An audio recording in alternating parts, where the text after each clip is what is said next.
中国新疆发生的暴力袭击事件造成156人死亡以后，安全部队星期四加强了对新疆首府乌鲁木齐的控制。当地官员誓言要对袭击的幕后操纵者严惩不贷。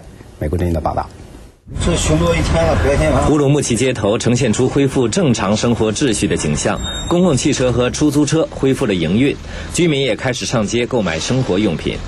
过去3天来，一直驻扎在城市中心人民广场的几百名士兵已经撤离，不过许多武警仍然在街头巡逻，军用直升机继续在城市上空盘旋。星期四，武警的车队开进了主要大街，将城市的商业区与维族居民区隔离开来。发生在乌鲁木齐的维族暴力事件是新疆几十年来最严重的一次，致使国家主席胡锦涛中断了对意大利的访问。胡锦涛原本要参加8国集团峰会的对话会议，并且与美国总统奥巴马会晤。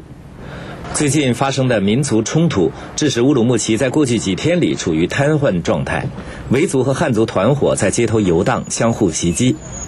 星期天发生的暴力事件共造成1100人受伤，数百辆汽车被毁或被焚烧。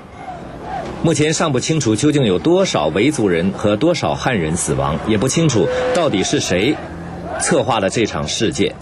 星期三，数千名士兵进入市区，以阻止民族冲突的继续发生。在机场，当地的居民和游客讲述了自己对局势的担心。现在一点都害怕。现在有没有那个出租车，我也不知道外面。我们上不了因特网，我们也发不了短信。